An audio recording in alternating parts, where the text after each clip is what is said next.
Bonsoir et bienvenue dans ce nouvel épisode de Ruche et l'Offert. Nous avons ce soir le privilège et le plaisir de recevoir un nouvel invité. Il s'agit de Renaud Girard, grand reporter au Figaro et spécialiste des questions du Moyen-Orient sur lesquelles il a publié beaucoup d'ouvrages. Tous les trois, Jean-Daniel et Renaud sont à Paris et je suis à Belgrade. Nous évoquerons ensemble la guerre à Gaza et ses derniers développements, c'est-à-dire surtout la rupture du cessez-le-feu, le renvoi par Netanyahou de son chef de la sécurité d'intérieur et le rôle de Trump dans tout cela. Comme invité surpris, nous aurons aussi un petit peu d'Ukraine et, vous le verrez aussi, un peu de Serbie. Merci de votre fidélité à ce podcast et à très bientôt.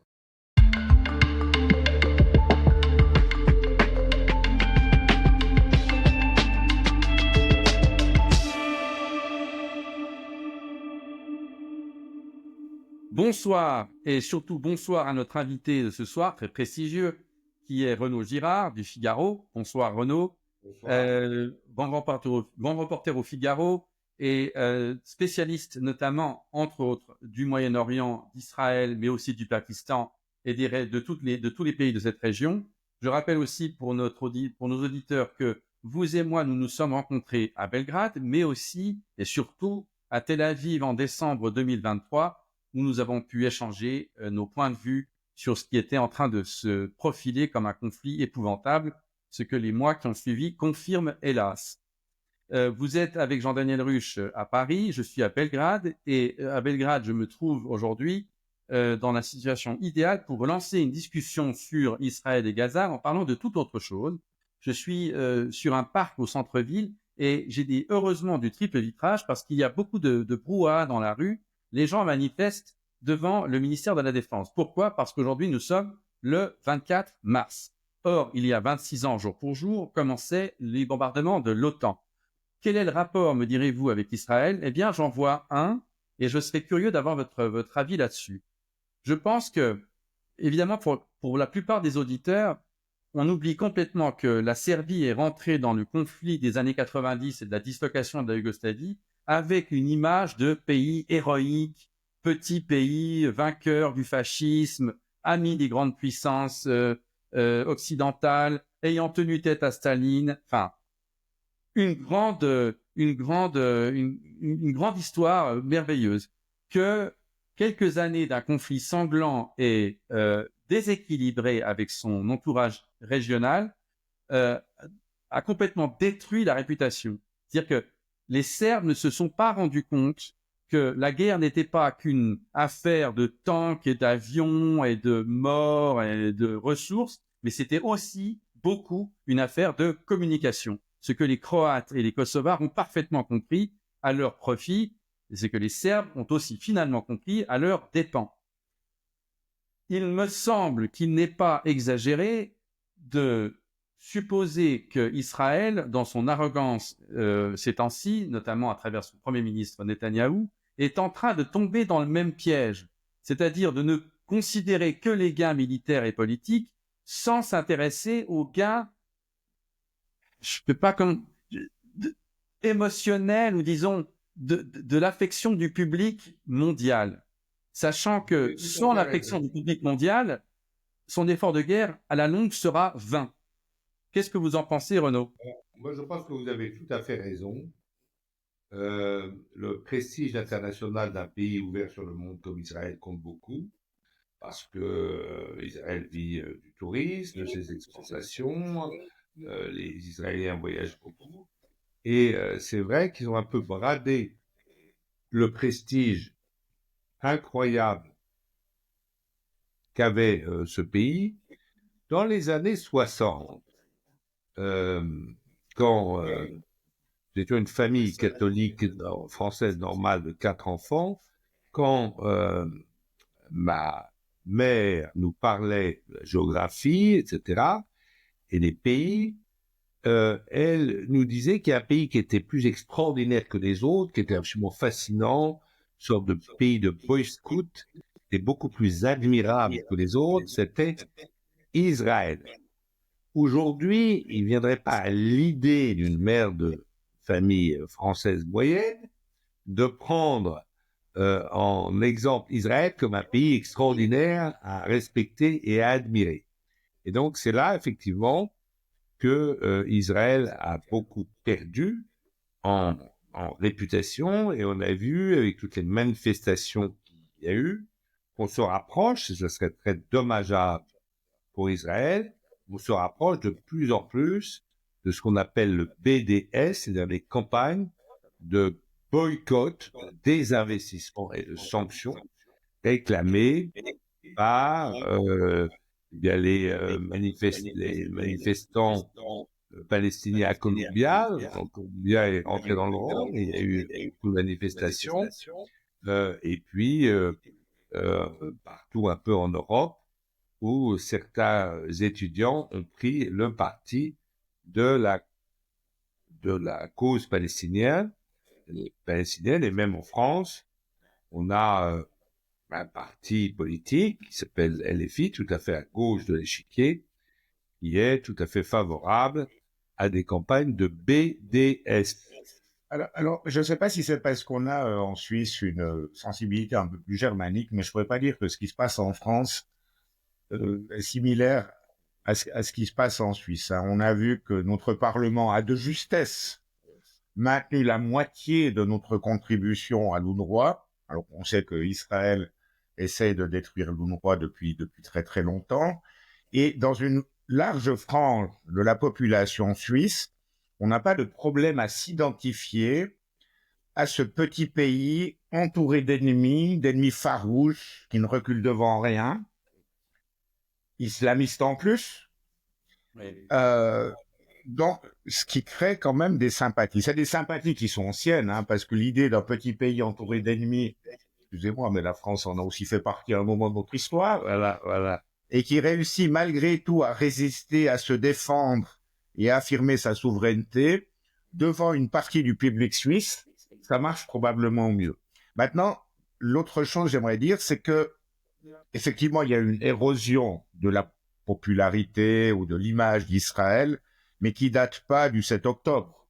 Pour moi, elle date de la guerre du Liban. Et je pense que c'est à partir de la guerre du Liban que cette image d'un petit pays qui se bat contre les ennemis, mais qui a la justice avec elle, tout à fait, ne colle plus avec la réalité.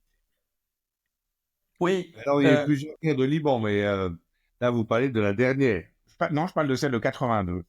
Ah, celle de Sabra et Shatila. Ah oui, tout à fait. Alors, tout à fait. C'est vrai que Sabra et Shatila, ça a quand même... Alors, en 82, ce qui est très intéressant en 82, c'est que qu'est-ce que la guerre de 82 nous a appris? Donc, il y avait un ministre qui était un peu le prédécesseur de Benjamin Netanyahou, qui s'appelait Ariel Sharon, qui était ministre de la Défense, et qui a décidé d'envahir le Liban pour se débarrasser des milices palestiniennes qui avaient pris le pouvoir au Liban, en fait, depuis Septembre Noir, depuis les années 70, et qui bombardaient les kibboutz de la Galilée, depuis le sud du Liban. Et donc, il est monté jusqu'à Beyrouth, et les Israéliens ont chassé, avec une interpellation française, les Palestiniens qui sont allés s'établir à Rafat, à Tunis. Alors, dans cette action, ils sont arrivés à Beyrouth, et en septembre 82, si je me souviens bien, là, les Israéliens ont laissé entrer, qui contrôlaient le sud de Beyrouth, ont laissé entrer une milice chrétienne extrémiste, nommée Eli Obecha, dans les camps de Sabra et Shatila. Il y avait eu, bien sûr, une guerre civile entre les milices chrétiennes, enfin les phalanges chrétiennes et les Palestiniens depuis 1975, parce que les Palestiniens étaient devenus un État dans l'État libanais.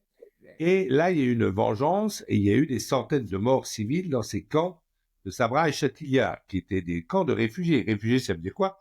C'est-à-dire les gens qui étaient là depuis 1948. Et leurs enfants Ouais. C'était des villages, en fait. Mais ils avaient le statut c'était des gens qui étaient venus à Beyrouth, qui étaient des réfugiés du nord d'Israël. Ouais, bien sûr. D'accord? Quand les Arabes ont perdu la guerre contre Israël en 1948, ceux du nord, ils sont allés au Liban, ceux de l'est, ils sont allés en Jordanie, et ceux du sud, ils sont allés à Gaza. D'accord? Aujourd'hui, à Gaza, on a plus de 2 millions de personnes qui sont les petits-fils et les arrière-petits-fils des 250 000 réfugiés palestiniens de la Nakba, ce qu'on appelle la Nakba, la catastrophe. La grande catastrophe, ouais. Des Palestiniens, et qui sont allés à Gaza, et c'est leurs enfants, qui sont les petits-enfants, qui habitent toujours là-bas, dans ces camps de réfugiés. De Gaza, à l'époque, était une sorte de Deauville pour la bourgeoisie égyptienne d'Alexandrie. Et donc là, il y a eu ces massacres, et ce qui est très intéressant, c'est que la population du Moyen-Orient qui a le plus protesté contre ces massacres, eh bien, était la population israélienne. Il y a eu des manifestations monstres de honte des Israéliens qui ont provoqué la démission du ministre qui avait décidé de cette expédition militaire au Liban, qui était Ariel Sharon.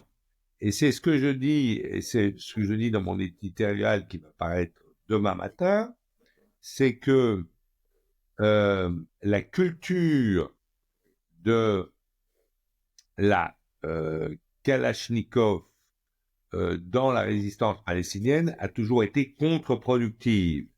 Car en fait, s'ils avaient adopté les Palestiniens une attitude de résistance passive, de non-violence à la Gandhi, ils seraient arrivés à leur fin, parce que en fait, la force et la violence n'intimident pas les Israéliens. En revanche, il y a quand même beaucoup dans cette population une soif de justice.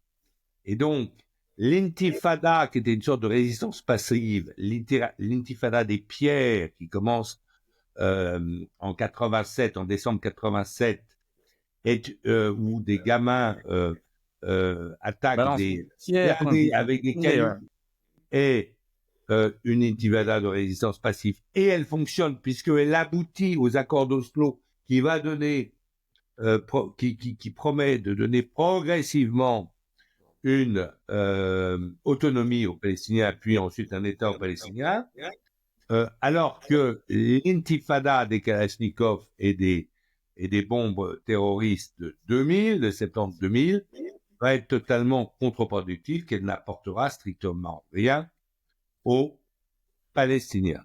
Mais est-ce qu'on ne peut pas contrer cet argument qui est, personnellement, il me parle plus. Mais est-ce que d'un point de vue strictement tactique, est-ce qu'on ne peut pas dire que, ayant essayé la non-violence et ayant vu que, ma foi, ça ne menait pas forcément à beaucoup de résultats, on a essayé de faire ce qu'on fait un peu, je m'excuse de revenir, ma foi, j'y vis, mais de ce qu'ont fait un peu les Croates et les Bosniaques au début des années 90, c'est-à-dire un peu provoquer la bête pour qu'elle puisse offrir au monde l'occasion de surréagir et donc d'offrir le spectacle de sa bêtise, de sa violence et de son arrogance, et donc de mettre les sympathies de son côté.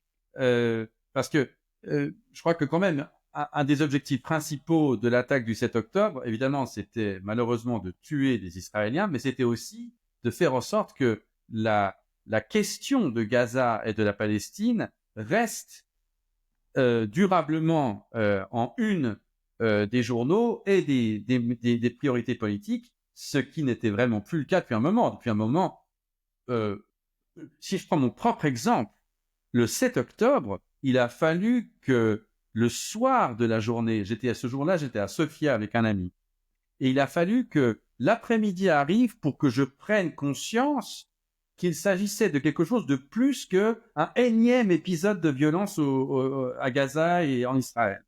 on était tellement, en fait, comment dire, on était devenu un peu insensible. Et ben là, je pense qu'on ne l'est plus, et pour un bon moment. Donc peut-être qu'il y a aussi ça qui était contenu dans les motivations de cette attaque horrible, et peut-être que c'est en train de... Si je peux dire, alors, en complément à ça, est-ce que justement la politique de non-violence, je veux dire, BDS, ça fait quand même 15 ans que ça dure. Ça a produit aucun résultat, la colonisation continue, les éditions continuent, ça n'a rien apporté à la cause palestinienne, qui est en train de disparaître de l'agenda international avant le 7 octobre. Alors, est-ce que ce sursaut de violence n'a pas quand même, avec Voilà. les massacres et toutes les horreurs qui ont été produites, mais remis le dossier à l'ordre du jour international? Alors, c'est vrai que ça a remis le dossier, mais quand on voit l'attitude que je considère totalement puérile du Hamas avec leurs armes, les mises en scène avec les otages israéliens, c'est des problèmes de maltraitance personnelle. On les voit, quoi, si vous voulez. C'est arrogance. Et moi, je pense qu'en fait, le Hamas fait le malheur de la population palestinienne. Et il y a 2 jours, le porte-parole du Fatah à Gaza a invité le Hamas à quitter. Il faut rappeler que le Hamas a pris le pouvoir par la force en 2007 à Gaza. Oui, oui, oui. Il a appelé, et c'est là-dessus que je vais baser mon éditorial, il a appelé à partir, à quitter en fait Gaza pour aller où? Pas en Suisse, mais en Algérie, où ils ont les bras ouverts. C'est plus Tunis maintenant, c'est l'Algérie, mais c'est le même concept qu'à l'époque. Voilà. Le même concept qu'au Liban, enfin l'Algérie, et parce que ils ont fait le malheur des Palestiniens. Ils auraient, le 7 octobre, ils se seraient contentés de faire une opération militaire, où ils se seraient attaqués à ce petit fort, je ne sais plus comment il s'appelle, avec un nom Oz, où il y avait à peu près 160 soldats israéliens qui étaient censés garder Gaza en quelque sorte. Ils se seraient attaqués uniquement à ce poste militaire. Ils ont fini par prendre d'ailleurs. Ils auraient, à la rigueur, je ne soutiens pas la prise d'otage, mais à la limite, ils auraient ramené ces soldats à Gaza, et ils ne se seraient pas attaqués, ils n'auraient pas commis d'horribles assassinats, des massacres, des viols dans ces kibbutz, en plus des kibbutz qui étaient plutôt proches des thèses et de l'amitié avec les Palestiniens, ces kibbutz de gauche qui sont au sud d'Israël. Je trouve que leur opération militaire aurait eu beaucoup plus d'écho. Mais là, il y a un aspect moral, un aspect pour lequel les Américains, par exemple, on a eu des mouvements étudiants, mais le gros de la population américaine n'est pas ébranlé par le sort de Gaza, alors qu'elle a été ébranlée par le sort, par exemple, de Sarajevo.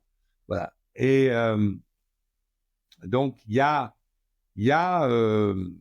un aspect, je pense, très contre-productif de ce recours puéril à la violence, et cette puérilité du recours à la Kalachnikov m'avait été déjà désignée par un médecin psychiatre qui était très connu à Gaza. Il est mort en 2013, je crois, qui s'appelait le docteur Sarraj, et qui avait fondé le grand centre psychologique de Gaza, et qui m'avait reçu et m'avait dit ça. Je pense que il y a aucune chance qu'il y ait même une union arabe, même s'il y avait une union arabe et musulmane contre Israël, il n'arriverait pas à détruire Israël, que toute cette politique est puérile et contre-productive, et à la fin fait le malheur des Palestiniens. Et moi, je me souviens, j'ai séjourné un mois en 2014 pendant la dernière guerre donc d'Israël contre Gaza, où il y avait des bombardements partout, mais pas de l'ampleur de ceux qui ont détruit Gaza en 2023-2024. Et j'étais là et j'ai rencontré par hasard 2 jeunes filles qui voulaient fumer une chicha tranquille au bord de la mer, d'autant plus que leur maison avait été détruite par des bulldozers israéliens. Elles voulaient se remettre de leurs émotions. Elles étaient en train tranquilles de fumer. Le soleil se couchait sur la mer Méditerranée, de fumer leur chicha. Et là, voilà que les militants du Hamas n'ont pas trouvé mieux que venir les emmerder, leur interdire de fumer leur chicha parce que les femmes ne doivent pas fumer ou que c'est haram, je ne sais pas quoi. Oui. Et donc, j'ai vu que ces pauvres Palestiniennes étaient prises entre 2 feux, étaient prises dans un étau entre le feu israélien et l'horrible dictature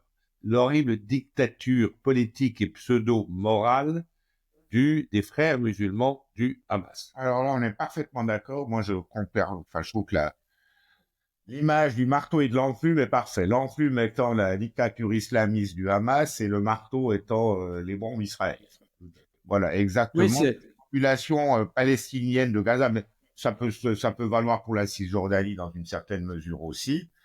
Elle est complètement dépourvue de tout espoir à cause de ces deux puissances. Maintenant, est-ce que vous pensez que c'est possible, parce que c'est ce que les dirigeants du Hamas disent, que l'opération du 7 octobre, en fait, a dérapé?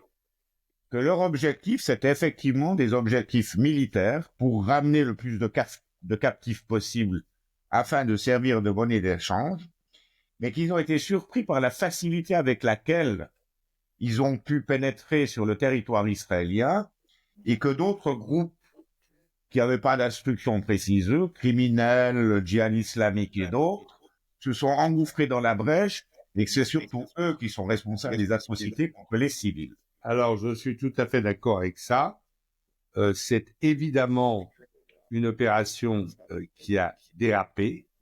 Ils n'ont pas réussi à maintenir la discipline. C'est très grave pour une armée de ne pas réussir à maintenir la discipline.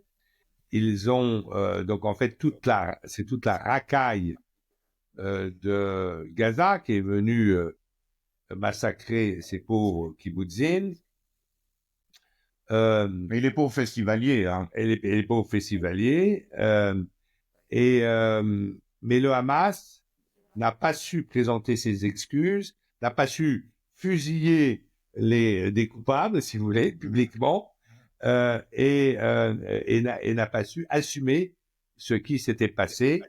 Voilà, donc c'est un mouvement qui n'est pas responsable, qui n'est pas adulte, qui n'est pas fiable, et avec qui je comprends très bien qu'Israël refuse de négocier, mais je comprends aussi que beaucoup d'autres pays dans le monde arabe refusent de négocier, parce qu'aujourd'hui, il n'y a pas que les Israéliens, les Américains et disons les Occidentaux qui demandent le départ de Hamas de Gaza, mais beaucoup de pays arabes. Les Émiratis et les Saoudiens n'investiront pas dans la reconstruction de Gaza tant que le Hamas restera au pouvoir dans cette bande de 365 km². Mais bon, ça, c'est des considérations politiques lointaines. Maintenant, dans l'immédiat, on est quand même face à quelque chose qui vient de se passer, qui est la rupture de cessez-le-feu unilatérale c'est 3 choses, en fait, qui se sont passées presque en même temps, à quelques jours d'intervalle. La rupture du cessez-le-feu par Israël d'une manière unilatérale, avec des bombardements, notamment des bombardements de nuit, qui ont fait à ce jour déjà des centaines de morts. En tout cas, on compte qu'en 48 heures, ils ont occasionné 720 morts. Donc ça, c'est la première chose. La deuxième chose, c'est Trump, l'armée américaine, qui, de son propre chef, décide de bombarder les Houthis, sachant que les Houthis, selon ce qu'on en sait jusqu'à maintenant, ne sont jamais attaquer de navires américains directement. Ça, c'est la deuxième chose. Et la troisième chose, et ça, c'est peut-être au fond ce qu'il y a de plus grave dans ce qui est en train de se passer aujourd'hui, c'est le chef de la sécurité intérieure qui s'appelle Ronen Bar, qui a été longtemps pointé du doigt comme un des responsables de la débâcle du 7 octobre parce qu'il n'a pas su analyser les données qui indiquaient que le Hamas était en train de se préparer à une attaque. Ce type vient d'être débarqué par une décision de Netanyahou, ce que la Cour suprême a jugé anticonstitutionnel, ce qui génère aujourd'hui des manifestations dans la rue, à Tel Aviv, à Jérusalem et dans beaucoup de villes du pays, des manifestations très violentes, matées par la police, des manifestations qui disent que tout ça n'a eu lieu que parce que Ronen Bar, à la tête du Shin Bet, donc de cette organisation de la sécurité intérieure, n'a pas été débarqué à cause du 7 octobre, mais parce qu'il était en train de mettre son nez dans les affaires de corruption personnelle de Netanyahou, dont tout le monde sait qu'il en a jusque-là, des opérations, des soupçons de corruption. Donc, on serait en fait aujourd'hui face à un État, celui de Netanyahou, qui est dans une dérive du pouvoir, mais aussi une dérive de la violence. C'est-à-dire qu'il fait diversion en bombardant, en faisant rupture du cessez-le-feu, et tout en indiquant à Donald Trump et à Steve Witkoff et à tout le monde à la Maison-Blanche que leurs indications, leurs recommandations, etc., il les trouve très gentils, mais il ne les respecte absolument pas. Il fait toujours ce qu'il veut. Et je pense qu'il y a j'ai l'impression quand même que dans la rupture du cessez-le-feu, le Hamas porte une part de responsabilité et vous n'en avez strictement rien dit. Le Hamas, ouais, je le reconnais, c'est vrai. Il faut le dire, il faut préciser. Quelle est la responsabilité du Hamas là-dedans? Le Hamas ne respecte pas la libération des otages promise dans les termes de l'accord du cessez-le-feu. D'accord, voilà. Alors, c'est certain que, par ailleurs, Netanyahou, il a accepté la pression américaine, puisque les Américains voulaient vraiment la paix, un semblant de paix, la paix au sens de Trump, c'est-à-dire, en fait, le cessez-le-feu, l'armistice. Pas la paix au sens d'un traité de paix, comme le traité de Vienne. Ça prend beaucoup plus de temps. Mais là, les Palestiniens ont fait toutes sortes de mesures humiliantes dans la libération des soldats, etc., qui n'étaient pas nécessaires. Ils n'ont pas respecté la libération des otages. Et Netanyahou, de toute façon, aujourd'hui, son idée, c'est pas du tout de créer un État palestinien. Moi, je lui ai posé la question, je l'ai vu au mois d'octobre dernier en tête-à-tête, et je lui ai demandé, mais pourquoi, monsieur le Premier ministre, vous ne voulez pas, comme tout ce que conseillent tous vos amis occidentaux, y compris les Américains, la solution à 2 États? Il m'a répondu, si je fais un État palestinien, est-ce que vous me garantissez, vous personnellement, que je ne serai plus attaqué par cet État? Évidemment, je n'ai pas pu lui garantir. Et il a dit, voilà. Et donc, personne, je crois, peut garantir. Donc, voilà la raison pour laquelle il continue sa guerre. Alors, moi, je pense que sur le long terme, ce qui vraiment menace la société israélienne, c'est-à-dire l'État juif créé par Ben Gourion, ce n'est pas la bombe atomique iranienne, perse, mais c'est la bombe démographique arabe à l'intérieur du territoire contrôlé par Tsahal, à l'intérieur de ce territoire qui correspond à ce qu'on appelait la Palestine mandataire, c'est la Palestine du mandat britannique, tel que le mandat lui a été confié à la conférence de San Remo, 1922, eh bien, dans ce territoire de la Palestine mandataire, vivent 7 millions d'Arabes et 7 millions de Juifs, et Netanyahou n'a toujours pas 6 millions et demi. Enfin, moi, je 6 dis millions 7 et et demi. 7. Après, bon, voilà. Ouais, mais il y en a 500 000 qui sont partis. Ah ben, peut-être. Alors, ça, c'est un autre thème. Enfin, disons, pour faire ça. Ah non, c'est le même thème. C'est le même thème parce que c'est la même terreur démographique qui s'exprime à la fois par le surplus démographique arabe et la déperdition démographique israélienne. Voilà. Bon, alors, il y a des Israéliens qui partent, effectivement. Il y a les juifs ultra-orthodoxes qui font beaucoup d'enfants aussi, mais ça sert pas beaucoup à la cause de l'armée. Voilà, voilà. Ça ne suffit donc, pas. en tout cas, Et même chez eux, la natalité est en baisse. il nous a pas expliqué comment ils allaient faire vivre ensemble ces 14 millions de personnes, 7 millions de juifs, 7 millions d'Arabes, pour la très très très grande majorité, tous musulmans. Donc, et musulmans sunnites, bien sûr. Et donc, c'est ça la bombe, mais dans le court terme, en fait, l'opération du 7 octobre a fortifié Netanyahou. Il est toujours au pouvoir. Alors, a-t-il le droit, alors un chef de l'exécutif, a-t-il le droit de virer son chef du renseignement intérieur? Ma réponse, c'est oui, quand même. Voilà. Il n'y a pas, il y a plus ça serait le cas. Il n'y a plus de pouvoir politique. Sinon, voilà, En Suisse, ça serait le cas. Si les fonctions exécutives sont comme des fonctions de magistrat du siège, les gens peuvent pas être virés. Voilà. Est-ce que Non, mais je crois que personne ne remet en cause en il n'est pas le seul. Est-ce que le Shin Bet a failli? C'est pas la première fois dans son histoire. Il avait failli aussi quand il n'avait pas prévu en les 73. menaces en 95 contre Rabin, et que le Premier ministre a été assassiné.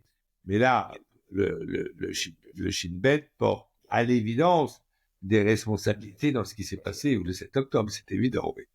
Moi, j'ai une question sur le revirement de Trump ou des Américains assez spectaculaire en quelque sorte.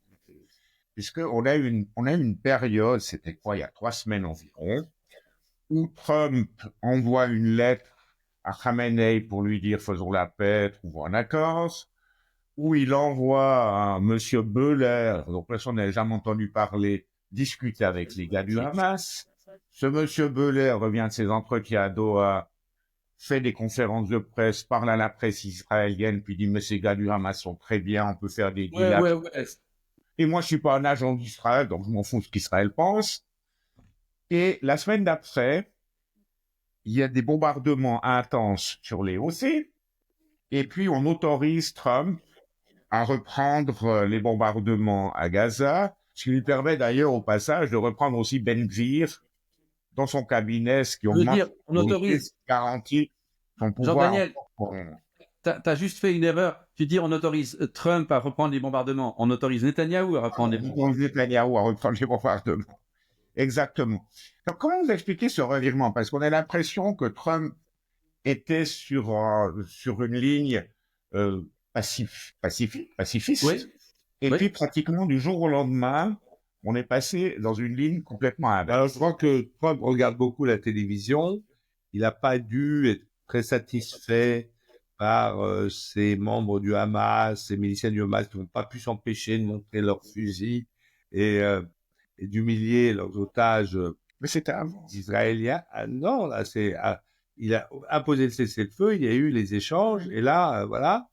Et puis, aussi, Trump, maintenant, il est dans une autre phase, c'est vraiment la phase des négociations avec la Russie.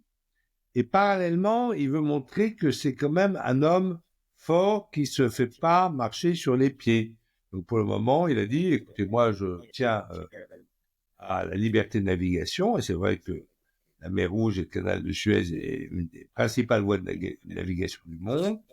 l'Amérique ayant la plus grande flotte de guerre du monde, elle maintient par la force la liberté de navigation, et ça lui vaut le respect de ses alliés et aussi des pétromonarchies du Golfe avec qui Trump s'entend très bien, parce qu'effectivement, les Houthis soutenus par l'Iran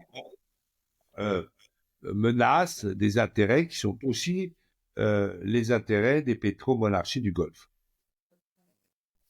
Oui, c'est vrai que de ce point de vue-là, il fait pas les affaires des États-Unis, il fait les affaires des États du Golfe, il fait les affaires d'Israël. Mais pour un type qui n'arrête pas de clamer partout America First, c'est pas vraiment America First. Et c'est vrai que pour rebondir en Europe, je vais vous répondre à votre question. En Europe, tout le monde tombe sur Trump en disant que c'est un dictateur, que c'est c'est absurde. On reprend les articles de Michael Friedman, de Thomas Friedman, voilà, qui est une sorte de pitié américaine, mais une pitié qui est quand même s'est beaucoup trompée parce qu'elle était très favorable à l'invasion de l'Irak en 2003 et qu'elle a conchié la France. Il s'est trompé avec beaucoup de constance. Hein. Voilà, avec beaucoup de constance. Donc on dit que Trump, c'est... moi, je suspends mon jugement. C'est vrai qu'il a une méthode très particulière, un peu brutale, peut-être de faire des deals dans l'immobilier américain. Qu'est-ce que je vois sur l'Ukraine? C'est qu'au début, effectivement, il secoue assez fort le 28 février dans le bureau de la Maison-Blanche, de manière assez grossière, Zelensky. Mais ensuite, donc il secoue le fait, très bien. Ensuite, il cajole le fort. Et donc, il cajole Poutine, etc. Il lui téléphone, etc. Et ensuite, Poutine, après le coup de fil, ne lui donne pas grand-chose. Et là, sans rien dire, en continuant, en parlant gentiment de Poutine, eh bien, il reprend langue avec Zelensky, avec le Fed, et là, il lui garantit quelque chose de très important au Fed, c'est-à-dire la continuation du renseignement américain et de la livraison des armes, parce que sur les 60 milliards qui ont été votés d'aide par le Congrès, il reste au moins 3 ou 4 milliards d'armes et de munitions à livrer. Et donc, le flux d'armes et de munitions continue par la Pologne à arriver en Ukraine, sur décision du commandant en chef des armées américaines, Donald Trump. Donc là, il ressoutient le faible. Donc, peut-être que, voilà, et je pense que Poutine serait bien avisé d'accepter la proposition de cesser le feu de Trump, parce que s'il énerve trop Trump, ça sera très simple. Trump va revenir entièrement du côté ukrainien, et je pense que à la longue, si la Russie a contre elle l'Ukraine, l'Europe et les États-Unis, elle finira par perdre. Les armées ukrainiennes n'iront jamais à Moscou, mais par devoir céder, si vous voulez. Oui, ou en tout cas par devoir accepter un compromis qui serait moins avantageux que celui-ci. Vous voyez, évidemment, j'essaie d'interpréter ce que vous dites sur la psychologie ou les méthodes trumpiennes au Moyen-Orient. Alors là aussi, on voit qu'il souffle le chaud et le froid. Hein. Il y a un moment où il dit ça serait très bien de déporter tous ces gens pour des raisons humanitaires, qu'on va faire une riviera. Ensuite, il envoie son envoyé spécial discuter avec le Hamas, et les échanges de prisonniers continuent à se faire. Alors qu'il avait réclamé que tous les prisonniers, les otages, devaient être libérés en même temps. Maintenant, il y a les bombardements. Donc, on ne sait pas si un jour il va reprendre langue avec le fait. Mais dites-moi, ce que je veux dire ici, c'est que nous, Européens, nous sommes très prompts à blâmer les autres, et notamment à blâmer, en l'occurrence, Trump. Mais en 50 ans, là, qu'avons-nous réussi? Beaucoup de beaux discours, etc. Mais qu'avons-nous réussi sur le conflit israélo-palestinien? On n'a strictement rien réussi. La Suisse a fait l'initiative de Genève. Voilà. Qui reste le modèle, qui donnerait d'ailleurs des garanties de sécurité à M. Netanyahou, si vous voulez bien les écouter. Voilà, à laquelle j'ai assisté, qui était une très belle initiative de Genève, de prendre les oppositions des deux, voilà, une très belle initiative, une sorte de jeu de rôle, c'était très bien. Donc, nous sommes parvenus à strictement rien. Voyons, moi je suspends mon jugement, peut-être que ça sera catastrophique. Mais, vous savez, Trump, il a fait des erreurs, par exemple, comme dénoncer le traité transpacifique d'Auckland de 2017 qui était dans l'intérêt des États-Unis, ou dénoncer l'accord du 14 juillet 2015 sur le nucléaire iranien, ou l'accord de Paris également sur le climat. Mais il a fait d'autres choses. Moi, je trouve que les accords d'Abraham que Trump a fait, a imposé, c'est un brillant résultat qui permet à Israël de s'intégrer dans son environnement régional. Il veut faire la paix en Ukraine, c'est déjà pas mal. Simplement de dire qu'il veut faire la paix. Voilà. Nous, Européens et Américains démocrates, nous étions installés dans une sorte de guerre confortable où les Ukrainiens allaient continuer gentiment à mourir, les Russes aussi, puis on continue comme ça longtemps. Lui, il veut au moins arrêter la boucherie. C'est déjà pas mal. Il a commencé le dialogue, c'est déjà pas mal. Va-t-il réussir? Je ne sais pas, mais moi je préfère, j'en ai un peu assez des politiciens qui parlent très bien. Suivez mon regard, je parle depuis Paris. Mais je préfère juger les hommes politiques sur leurs résultats. Il est trop tôt en politique internationale pour demander à Monsieur Trump des résultats. On verra, disons, à la fin de l'année, quel résultat effectif il a. S'il y a un vrai cessez-le-feu, c'est-à-dire que si les Russes et les Ukrainiens arrêtent de se tuer, si les Israéliens et les Palestiniens arrêtent de se tuer, bien sûr, il n'y aura pas des accords de paix, tout ne sera pas réglé. Et si seulement ça est obtenu, ce sera déjà pas mal. Il faut laisser à Trump le bénéfice du doute. Oui, on est d'accord. Moi, j'ai encore une question, David, si tu permets, qui me brûle. Vas-y.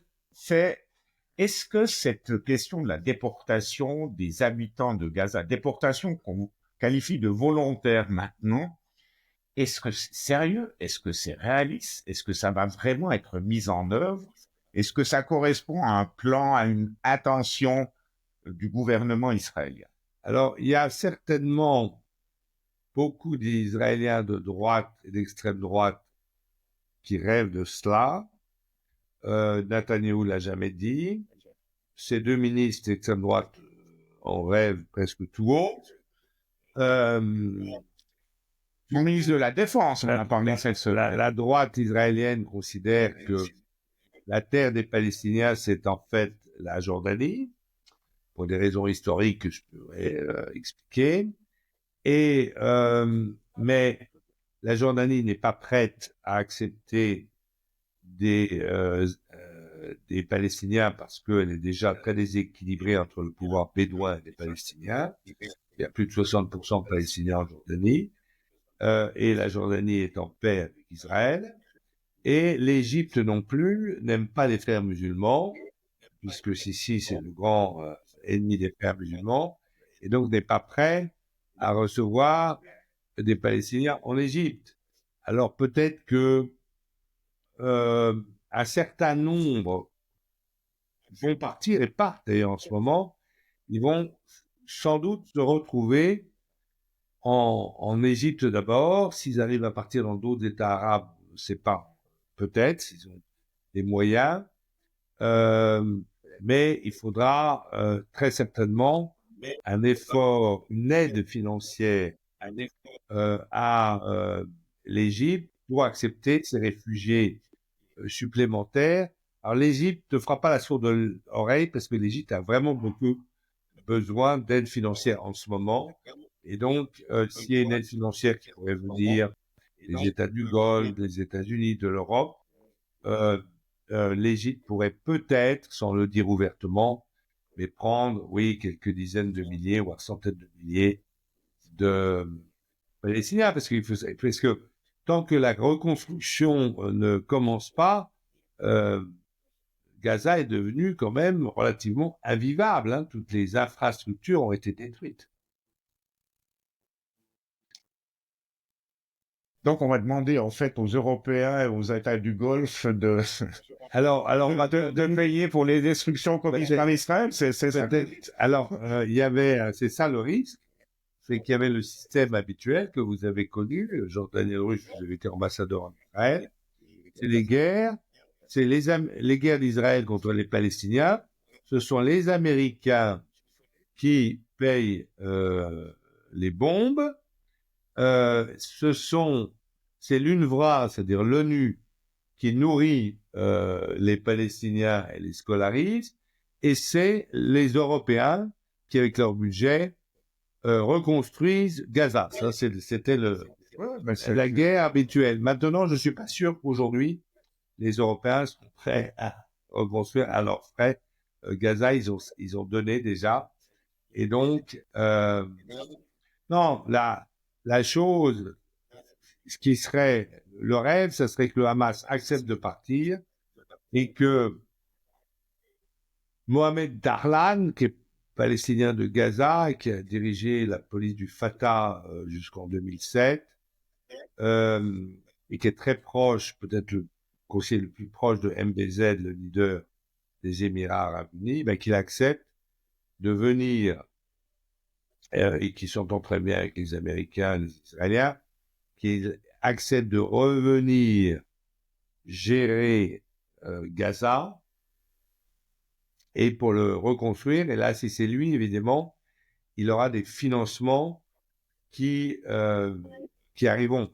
L'idée de Trump de faire de Gaza une cité balnéaire n'est pas si simple, hein, ça l'était. Moi, je me suis baigné même sous les bombes à Gaza, c'est très agréable, ça reste de très belles plages.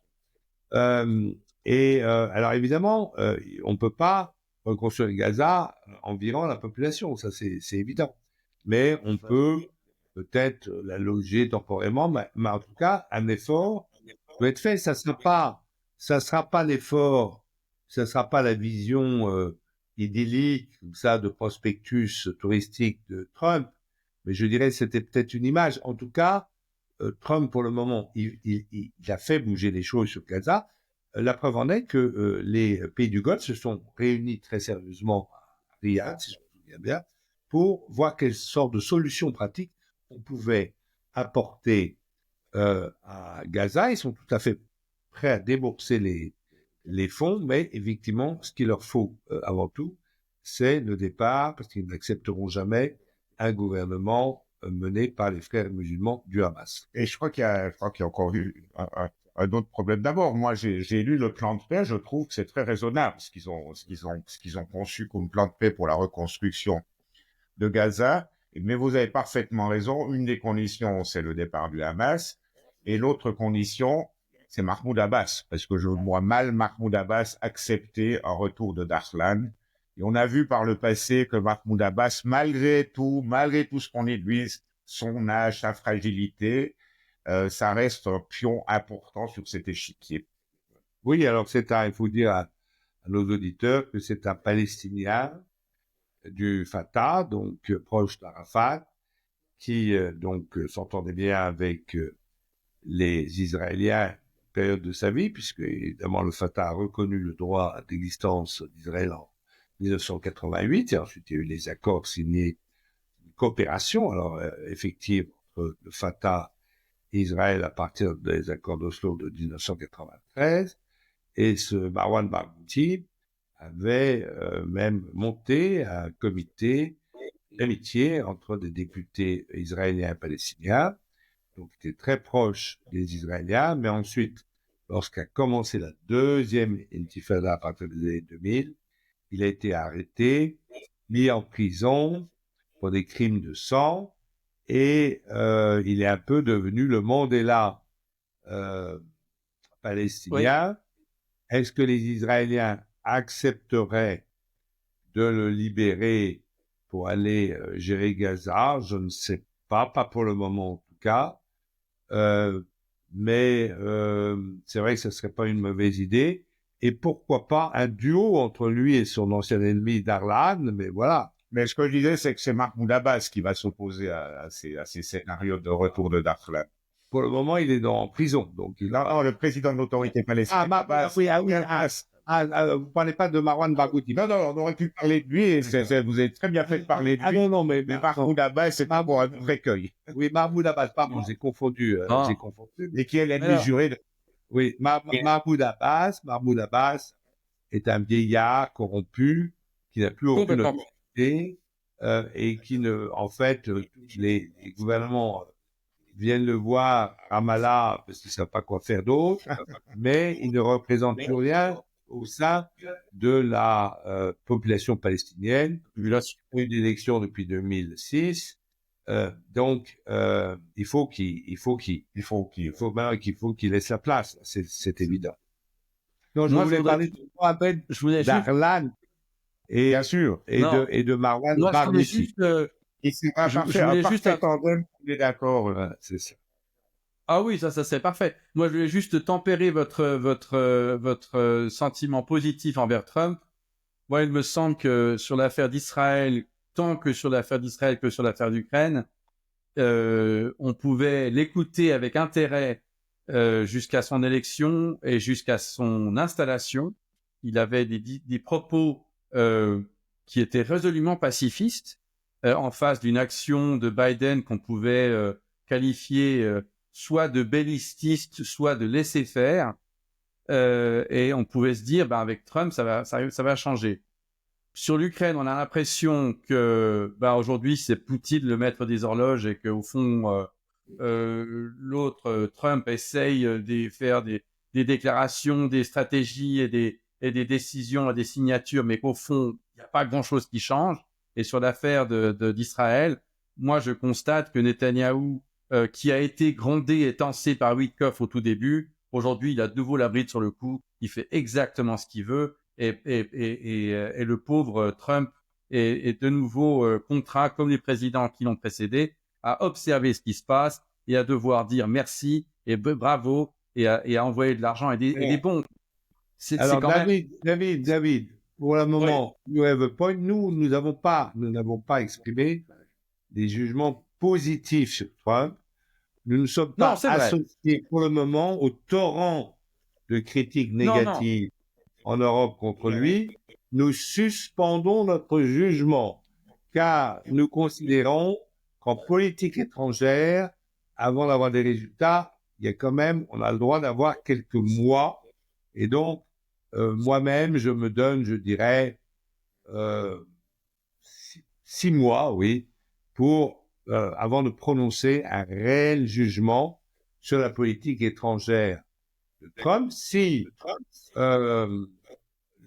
dans 6 mois, il y a toujours un carnage en Israël en Palestine-Israël et en Ukraine, et même que d'autres tensions se sont ouvertes.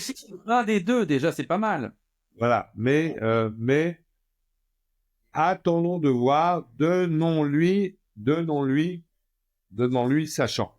Exactement. Et n'oublions pas que le héros des gens qui aujourd'hui démolissent Trump à tour de bras et à longueur de journée, c'est-à-dire Barack Obama, a lui obtenu le prix Nobel de la paix sans jamais avoir fait la paix nulle part. Voilà. Et Barack Obama est